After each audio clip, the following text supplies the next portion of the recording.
There are words we use every single day without even thinking about it that are hiding a pretty cool secret. So today we're going to pull back that curtain and take a look at the hidden life of acronyms. Okay, so look at these three words: NATO, scuba, and laser. I mean, on the surface, they've got nothing to do with each other, right? You've got a political group, some diving gear, and a beam of light. But they all share this one fascinating hidden connection. And that connection? Well, they're all acronyms. An acronym is just a word that's formed from the very first letters of a much longer phrase. It's basically the ultimate linguistic shortcut, a way to turn something really complicated into a word that's short, punchy, and easy to remember. And the thing is, we're absolutely surrounded by them. You know all of these, right? NATO, NASA, UNESCO, even something as simple as a CD or the SPCA. We see them, we say them all the time, but we hardly ever stop to think about the words they actually stand for. And as it turns out, there's a little more to the story. Because, get this, not all acronyms are created equal. They actually fall into two main categories, and it all comes down to one simple difference: how we say them out loud. So here's the key distinction. On one side, you have what are called initialisms. That's where you say each letter, like CD for compact disc or SPCA. But on the other side, you've got what most people think of as true acronyms, where the letters blend together to form a completely new pronounceable word, like NATO or NASA.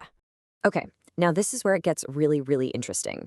Some of these acronyms have become so common, so baked into our language, that we've completely forgotten that they're acronyms at all. They've just become words. Take this, for example. We all know what a laser is, right? It's in our gadgets, at the grocery store checkout, in all the sci-fi movies. But have you ever actually stopped to ask what the word laser itself stands for? It stands for, wait for it, light amplification by stimulated emission of radiation. Yeah. Can you imagine having to say that every single time? Laser was totally born out of necessity. It took this super complex scientific idea and made it a simple, everyday word. All right, let's try another one. Radar. We've used that word for decades to track everything from storms to airplanes. So what secret is it hiding? It stands for radio detecting and ranging. See the pattern here? A clunky, super descriptive phrase gets smoothed out into something sleek and efficient. Innovation happens, it gets a long technical name, and then a great acronym makes it accessible for the rest of us. Okay, one more, and I think this one's my favorite. It's not just for high-tech stuff. What are you actually doing when you go scuba diving? Believe it or not, you are strapping on a self-contained underwater breathing apparatus. Isn't that amazing? Scuba sounds so fun and adventurous. Its full name sounds like something you'd read in a dry technical manual. And that's the real power of a great acronym. And the list just keeps going. That little SIM card in your phone, that's your subscriber identity module. Your zip code, that was started as a zone improvement plan. And then you've got the classic military term snafu, which supposedly comes from situation normal, all fouled up. Though, to be fair, the exact wording of that one is still up for debate. So, sometimes these acronyms aren't just convenient shortcuts. Sometimes they're chosen very, very carefully, by design, to send a powerful message. This is when a group is forming and they design their names specifically so that the acronym spells out a word that perfectly captures their mission. It's actually a really clever and powerful branding move. I mean, just look at MAD for Mothers Against Drunk Driving, or WAR for Women Against Rape. The acronyms themselves, MAD, WAR, are these powerful emotional words that instantly tell you how serious their cause is. That is no accident. That's brilliant linguistic design. And finally, let's look at a funny little quirk of our language. It's what happens when we completely forget what the letters in an acronym stand for. We fall right into what's called the redundancy trap.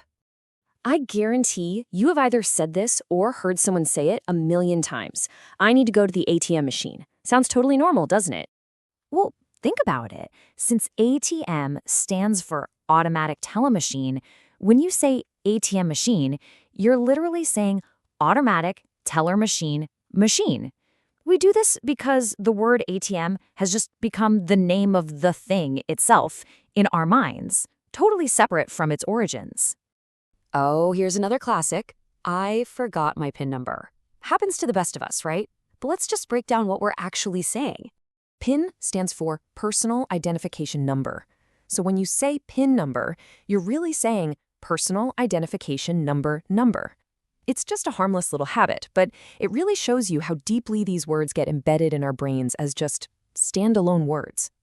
So, from NATO to scuba, from clever branding to our own funny habits, acronyms are just a really fascinating part of how our language is always growing and changing. They hide these huge, complex ideas inside these simple little packages. So, the next time you use one, you'll know the secret story it's telling.